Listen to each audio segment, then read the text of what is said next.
Welcome back sa Free Thinking Pinoy Channel. Sa video ito, mapapanood nyo kung bakit nasa loob ng kahoy ang isda, bakit sumasakay sa ahas ang palaka, at bakit mahalaga ang lamok na ito. Umpisahan natin ang kwentuhan sa isda na tinatawag na mangrove revolus. Kakaiba ang mga isda na ito dahil sa tuwing natutuyo ang ilog, walang magawa ang mga isda kundi ang magtago sa loob ng kahoy. Tama ka sa narinig mo, ang mga isda na ito ay natutong mamuhay sa labas ng tubig habang nakasiksik sa loob ng kahoy. Kaya nila dito manirahan ng 2 buwan kahit walang tubig. Ang hasang ng isda na ito ay may kakayahang mag-imbak ng sustansya at oxygen, kaya nakatatagal ito kahit wala sila sa tubig. Kapag umulan, ito na ang oras ng mga isdang mangrove revolus upang lumabas ng kahoy at bumalik ng ilog. Ang susunod naman natin pag-uusapan ay ang higanteng water buffalo o mas kilala mo bilang kalabaw. Malaki itong hayop na pwedeng tumimbang ng 500 kilo at may tangkad na 5 talampakan. Tinawag itong water buffalo dahil mahilig itong lumangoy o di kaya ay magbabad sa tabing ilog. Ang mga kalabaw kasi ay mabilis maapektuhan ng init ng araw at baka mamatay sila sa heat stroke. Kaya naman kung minsan, madalas mo itong maaabutang nagtatampisaw sa putikan para lang takasan ang init ng panahon. Kung minsan, kinakain ito ang mga halaman sa ilalim ng tubig. Sabi nila, pwede mo raw sakyan ang kalabaw sa tuwing bumabaha dahil para ka nakasakay sa bangka. Kung ang inakala mo na ang kalabaw lang ang pwedeng sakyan, pues dapat mong matunghayan ang mga ahas na nagpapasakay ng palaka. Sa bansang Australia tuwing bumabaha, naaaktuhan ng mga residente ang ahas rito na nagpapaangkas ng palaka at daga.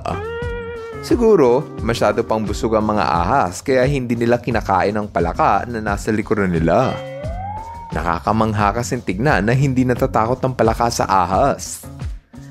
Alam mo ba na sa ibang parte ng mundo, ang mga palaka ang siyang kumakain sa ahas?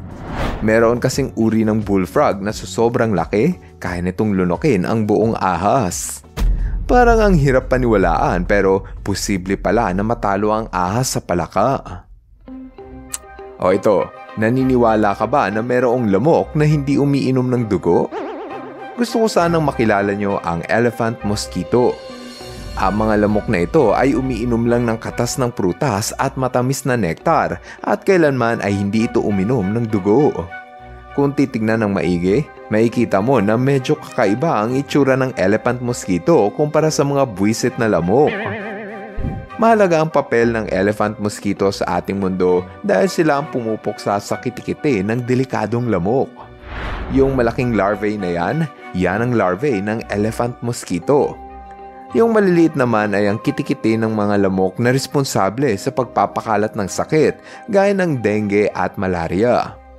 Sana dumami pa ang elephant mosquito para kainin nila ang lahat ng mga salot at pesteng lamok. Kung ang lamok ang pinakabuwisit na insekto, ang mga bubuyog naman ang isa sa pinakamahalagang insekto sa ating mundo. Sila kasi ang dahilan kung bakit nagiging prutas ang mga bulaklak. Ang isang bubuyog ay kayang bumisita ng 5,000 bulaklak kada umaga.